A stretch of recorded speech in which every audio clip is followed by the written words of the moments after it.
ഇന്നലെ ഗോതമ്പപ്പൊടി കുഴച്ച് വെച്ചിട്ട് കുറച്ച് നേരം ഓനാണ്ട് കുളിക്കാൻ എന്തിനോ പോയതാണ്. എന്നാൽ തുറന്ന് വെച്ചിട്ടുണ്ടെങ്കിൽ ആർക്കെങ്കിലും മൂടാം, ആരും മൂടിയില്ല. എന്നിട്ട് ലക്ഷ്മി പിന്നെ ആര്യനെ എന്തൊക്കെയാ പറഞ്ഞ, അപ്പോൾ ആര്യം പറഞ്ഞു സോറി ഞാൻ മറന്നു പോയതാന്ന്. എന്നിട്ട് മോള് കേൾക്കല്ലേ. എന്നിട്ട് പിന്നെ ഓടാച്ചാല് സാമ്പാർ വെക്കേ, കഷ്ണം മുറിക്കേ, എന്തൊക്കെയോ ചെയ്യുന്നത്. വർത്താനം പറഞ്ഞ് തുപ്പൽ കോയിഞ്ഞിട്ട് അത് അതിനെക്കാട്ടി വലിയ രോഗം വരും. ഇത് ഈച്ച വരുള്ളൂ, ഈച്ചനെക്കാട്ടി വലിയ രോഗം വരും ഓളെ സാമ്പാർ കൂട്ടിയത് എന്നത്. എന്തോ ഒരു വർത്താനാണ് ഓള് പറയണതോ. ഒരു ഭക്ഷണം ഉണ്ടാക്കുമ്പോൾ അങ്ങനെ പറയില്ല, ഒരു ഭക്ഷണം ഉണ്ടാക്കുമ്പോൾ ഓളെ തുപ്പൽ നിർത്തിയില്ല. എന്നിട്ട് ഈ കുട്ടി അതൊന്ന് മൂടി വെച്ചില്ല എന്ന് പറഞ്ഞു. ബാക്കി എത്ര ആൾക്കാരുണ്ട്? 10-11 ആൾക്കാരില്ല, എനിക്കെങ്കിലും മൂടിയാൽ പോരെ. എന്നിട്ട് ഇവനിട്ട് എന്തൊക്കെയാ പറയണതോ. ആ ലക്ഷ്മിക്ക് കുറച്ചേറെ സംസാരം തീരെ ശരിയല്ല. ഓളെ അനീഷിനൊക്കെ എന്തൊക്കെയാ പറഞ്ഞത്. അനീഷ് ഇപ്പോൾ പാവാണ്, ഒന്നും മിണ്ടണില്ല. അല്ലെങ്കിൽ ഗുഡ് മോർണിംഗ് എന്നും സുപ്രഭാതം എന്നൊക്കെ പറഞ്ഞാൽ അനീഷ് ഇപ്പോൾ ഒരു അക്ഷരം മിണ്ടില്ല. ഇപ്പൊ ഇങ്ങോട്ട് ഇത് സുഖമില്ല. പിന്നെ ഓളെ അമ്മ വന്നിട്ട് അവള് വന്നപ്പോൾ പറഞ്ഞ നൂറേനെയും ആദിലേനെയും വീട്ടിൽ കയറ്റാൻ കൊള്ളില്ല. അവളെ മോൻ അത് ആദിലേനെയും നൂറേനെയും കണ്ടിട്ടാ പഠിക്കാന്ന്. അപ്പൊ ഈ മോലൊടിക്കുന്ന കുട്ടിയാണ്, അതാണ് കണ്ടിരിക്കുന്നത്. എന്നിട്ട് പോലെ നൂറേൻ ഇവളെ എന്താണ് അവളെന്റെ പേര് അല്ല, അവള് ഓള് ലക്ഷ്മി തമ്പുരാട്ടി വന്നപ്പോ അവളെ അമ്മ വന്നപ്പോ പറഞ്ഞ് നൂറേനെയും ആദിലേനെയും ഞാൻ സിറ്റ് ഔട്ടിലൊക്കെ കയറ്റാന്ന്. ഔദാര്യം. എന്നിട്ട് അറ്റിങ്ങളെ മുഖം എന്തോ മതി അങ്ങനെയൊക്കെ പറയില്ല. വലിയ ടീച്ചറാണ് പോലും, ടീച്ചറാണ് പോലും. എന്നിട്ട് അതിനൊന്നും ഒരു കുറ്റമില്ല. എന്നാലും അനീഷിന്റെ അനിയൻ വന്നപ്പോ എന്തോ ഒന്ന് അനീഷിനോടല്ല പരസ്യമായിട്ട് പറഞ്ഞു. അതിന് ഇന്നലെ അനീഷിനിട്ട് ഇവര് പെണ്ണുങ്ങൾ കണ്ട് പൊരിച്ചിരിക്കണം. അതിന്റെ ശേഷം അനീഷ് മിണ്ടല്ലേ, പാവാണ് അനീഷ്. അനീഷിനെ ഒരു മൂലക്കിരിക്ക് ആക്കിയിരിക്കണില്ല.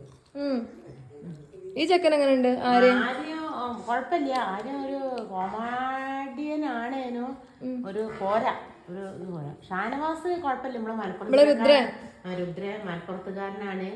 പക്ഷെ കിട്ടിയാല് സൂപ്പറും ഇതൊക്കെ കൂടി മലപ്പുറക്കാരന് കിട്ടിയെന്നുള്ള പേരുണ്ട്. പക്ഷെ ഓൻ മലപ്പുറം ഭാഷ ഉപയോഗിക്കുന്നുണ്ട്. എല്ലാരും എടാ പൊടി, അത് ശരിയല്ല. എപ്പോഴും എടി ആ ഒരു ഭാഷ. ഇതെങ്ങനെയുണ്ട് ഇന്ന് ആടിക്കൊണ്ടിരിക്കണ അക്ബർ കുഴപ്പമില്ല. അക്ബർ പിന്നെന്താണ് ഒരു ഈ ചൂട്ടാണ്. എല്ലായിടത്തും പോയി കഴിഞ്ഞ് ഒന്ന് ഓരോന്ന് കൊളുത്തി പോരും. എന്നിട്ട് ഞാനൊന്നും അറിഞ്ഞില്ല രാമനാരായണ ആരുടെ കുത്തി അത്രേ ഉള്ളൂ. ചെക്കനോ? അത് അവന്റെ പേര് എന്താ പ്രത്യേകം പേരല്ല, സാബുമോൻ. സാബുമോൻ. അവൻ കുഴപ്പമില്ല. പക്ഷെ അവനൊരു കോമഡിയൻ പോലെയല്ലേ. അവന് ചിരി കാണാൻ രസമാണ്. മതി സാറ് മോഹൻലാലിനോടൊക്കെ മതി സാറേ എന്നൊക്കെ ഒരു കോമഡിയന്റെ മാതിരി മുഖാണ്. കുഴപ്പമില്ല, ഒരു പാവാണ് ആള്. പിന്നെ ആര്യനെ ജസ്സിൽ പോയപ്പോ ഭയങ്കര സങ്കടം. ഇപ്പൊ കുഴപ്പമില്ല. നെവിന് പാവാണ്. അതിനൊരു എന്താ പറയാ, ഒരു 10 വയസ്സ് കുറഞ്ഞ കുട്ടികളായ കുട്ടിത്തങ്കളിയാണ്. എപ്പോഴും എന്തെങ്കിലും തിന്നും കൊണ്ടിരിക്കണം. ആ ശാല ആളായിട്ട് പരദൂഷണം പറയാ, പിന്നെ ഏഷണി കൂട്ടുക, പുറത്ത് പോയിട്ട് കച്ചറ ഉണ്ടാക്കുക, അതൊന്നുമില്ല. അതിനെന്തെങ്കിലും കിട്ടി തിന്ന് അതങ്ങനെ നടന്നോളും ഒരു പ്രത്യേക രീതിയിൽ. അത്രയുള്ളൂ. അതിനെക്കൊണ്ടൊരു കുഴപ്പമില്ല. ഇവരൊക്കെ പരസ്പരം ഏഷണി കൂട്ടുന്നുണ്ട്. ആരുടെ കച്ചറ കൂടാനായിരിക്കും ഓൻ അങ്ങനെ ഒരു കച്ചറക്ക് ചെയ്യും. പക്ഷെ ഞാനെങ്കിലും കച്ചറ കൂടി ടെൻഷൻ അടിച്ച് നിൽക്കുക വെച്ചാല് അവരെ ഭാഗം കൂടി അവരോട് കുറ്റം പറയില്ല, അവരുടെ അടുത്ത് ഇങ്ങനെ നിന്ന് ഒരു സമാധാനിപ്പിക്കുന്ന രീതിയിൽ നിൽക്കും. എപ്പോഴായാലും ആർക്കാ സങ്കടപ്പെട്ടിരിക്കണം അവിടെ ആവുമ്പോൾ കുത്തിരിക്കും. നല്ല കുട്ടിയാണ്. അങ്ങനത്തെ ഒരു സ്വഭാവം, നിഷ്കളങ്കമായ സ്വഭാവം തോന്നുന്നുണ്ട് അവന്റെ. ഇവൻ വന്നില്ല ഇവളെ ശിവനല്ല സ്വാതന്ത്ര്യത്തിലൊക്കെ ഉണ്ടായിരുന്ന നോബിനെ ഇവന്റെ പേര് നെവിനിട്ട പേര് നോബ്ലി. നോബ്ലിന്റെ സഹോദരന്റെ അവന്റെ ആരാധകനാണെന്ന് പറഞ്ഞിട്ട് അറ്റിങ്ങളെ കൂടെ തന്നെ ഒത്തിരിക്കലേ. ബെന്നിന്റെ ഓളെ കൂടെ തന്നെ നോബ്ലി. നൂറ പാവാണ്. അതിനെ ആദില ശരിയല്ല. അതിലെ ശരിക്കിട്ട സ്വഭാവം അതിലേക്ക്. എന്തൊക്കെയാണ് അനീഷിനെ വിളിക്കണതോ ഒരു ദിവസം ഫുള്ള് കുറ്റം പറയാ. ഒന്നുമില്ലെങ്കിൽ ഓളെ പ്രായത്തിന്റെ ബഹുമാനമൊക്കെ വേണ്ട, അതുപോലും ഇല്ലാതെ എന്തൊക്കെയാ പറയണത്. അപ്പൊ ഓളെ ബാപ്പാനെ തോന്നണല്ലോ. പിന്നെ ഇവനെ കാണുമ്പോൾ അവന്റെ ബാപ്പാന്റെ മുഖമാണല്ലോ ഒക്കെ തോന്നുന്നത്. ഓളെ ബാപ്പി ഓളിട്ട് അജന്മ ശത്രുക്കളാണ്. ആ രീതിയിലാണല്ലോ ഓള് കാണുന്നത്. എന്നിട്ട് ഇവൻ അങ്ങോട്ടും ഇങ്ങോട്ടും നടക്കുമ്പോഴൊക്കെ എന്ന് പറഞ്ഞ് കച്ചറ കൂടാനായിട്ട് നിൽക്കുക. അത് നിർത്തിയിട്ട സ്വഭാവം. എന്നിട്ട് നൂറ പറയുന്നുണ്ട് ഈ അങ്ങനെയൊന്നും ചെയ്യണത് ശരിയല്ല കേട്ടോ, അങ്ങനെയൊന്നും സംസാരിക്കരുത് കേട്ടോ എന്നൊക്കെ ആദിലേനോട് പറയുന്നുണ്ട്. പക്ഷെ ആദിലേനെ നൂറേനെ ആദില കൈക്കലാക്കിയതാണ്. ഉറപ്പാണ്. നൂറ പാവാണ്. നൂറ പാവാണ്. ആദില സുഖല്ല. ആദിലേന്റെ പെരുമാറ്റമാണ് അതിൽ ശരിയല്ല. അനുമോള് വലിയ ഒരു നല്ലൊരു അവതാരിക അങ്ങനത്തെ എന്താ വെച്ചിട്ട് ഇതിലൊന്നും അത്ര വലിയ പെർഫോമൻസ് ഇല്ല. ഓക്ക് ഈ അടുക്കളയിൽ വിളമ്പി കൊടുക്കുക, അതിൽ വിളമ്പി കൊടുക്കുമ്പോൾ ആരെങ്കിലും ഏറെ എടുത്താൽ കച്ചറ കൂടുക, എന്നിട്ട് പെണ്ണിക്കുക. എന്തോ ഒരു കച്ചറയാണ് എൻ്റെ അമ്മോ. ഇന്നലെയൊക്കെ ഫുള്ള് കച്ചറ. എന്താണ് ഇപ്പോൾ ഒരു കുടുംബ മഹിമ പഠിപ്പിക്കുന്നത്?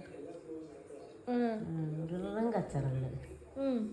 രജനി അല്ല എന്താണ് പറയാ, അക്കി ആ കുട്ടീനെ തീരെ ഇഷ്ടപ്പെട്ടു ലക്ഷ്മീനെ. തീരെ നയില്ല. എന്തൊക്കെ പെരുമാറ്റാണ്. എന്നാലേ എല്ലാരോടും കച്ചറ കൂടുക. ഓക്ക് സ്വന്തമായിട്ടുള്ള അടുക്കള, ഓളാരും കൂടെ. എന്നിട്ട് ഓളൊരു സാമ്പാർ എന്തോ ഒരു കഷ്ണം കറി വെച്ചിട്ട് കണ്ടാൽ ഛർദ്ദിക്കാൻ പറയും. എന്നിട്ട് നിങ്ങള് ഒരു ചപ്പാത്തി ചുടുന്നതൊക്കെ കണ്ടാൽ എന്താണ് പോയി ചുട്ടെടുക്കാൻ തോന്നുന്നു. ഈ ഭക്ഷണം ഉണ്ടാക്കുമ്പോൾ ഇവര് ഇങ്ങനെ സംസാരിച്ചാൽ വലിയ വിവരമുള്ള പോലെയാണ്. ആ തുപ്പലും മീമ അതിലെല്ലാം തീർക്കുക ഫുള്ള് കച്ചറ ഭക്ഷണം ഉണ്ടാക്കുമ്പോൾ. എന്തോ ഒരു കച്ചറയാണ്. ഞാൻ ഏതോ കമന്റിലുണ്ട് കന്നിമൂലയിലാന്ന് തോന്നുന്നുണ്ട്. എമ്മാരി കച്ചറയാണ്. ഇങ്ങനെ അങ്ങോട്ടും ഇങ്ങോട്ടും കച്ചറ കുടിക്കാൻ ഞാൻ ഭക്ഷണം ഉണ്ടാക്കണേൽ കിടന്ന് കാഞ്ഞ് ചീറ്റി ഉണ്ടാക്കുക. ഇതിന് വേറെ സൂക്കട് പകരൂല. ഇങ്ങനെ സംസാരിക്കുമ്പോൾ ഭക്ഷണം ഉണ്ടാക്കുമ്പോൾ വായ മൂടി കിടന്നാൽ മാസ്ക് വെൽക്ക് നിർബന്ധം. ഫുഡ് ഉണ്ടാക്കുമ്പോൾ ഇങ്ങനെ സംസാരിക്കാൻ പാടില്ല. എന്നിട്ട് ആ കുട്ടി ഒന്ന് തുറന്ന് വെച്ചെന്ന് പറഞ്ഞാൽ ആരെങ്കിലും മൂടിയാൽ മതി. അതിനിട്ട് കാഞ്ഞ് ഓളിട്ട് പോവാ. എന്തൊക്കെയാ പറഞ്ഞിരിക്കണേ. ഓളുണ്ടാക്കണത് എങ്ങനെയാന്നുള്ളതല്ല. എന്നിട്ട് ഇവൻ പറയണ്ടേ ഷാനവാസ് പനനീരാണേക്ക് വായെന്ന് വരുന്നത്. അത്രയും എന്നെ ഛർദ്ദിക്കാൻ വരും. കമന്റ് അടിക്കാൻ തോന്നിക്ക് നിച്ചല്ലേ ഇങ്ങനെ കമന്റ് ചെയ്യണമെന്ന് ഓളെ വർത്താനം കേട്ടിട്ട്.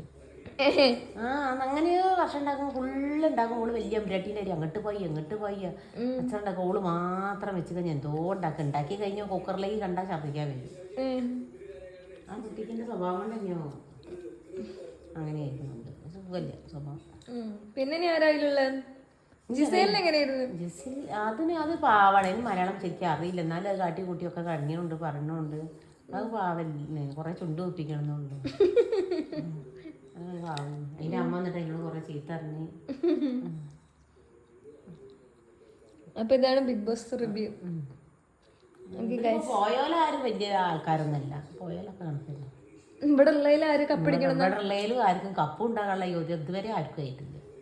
ഒന്നിനൊന്നും മെച്ചൊന്നാണ്. പിന്നെ ഇവനേനി അനീഷ ഇപ്പൊ അതിനിട്ട് എല്ലാരും കൂടി ഒരു മൂല എല്ലാരും ഒരു ഭാഗം. ആ കുട്ടി ഒറ്റക്ക്.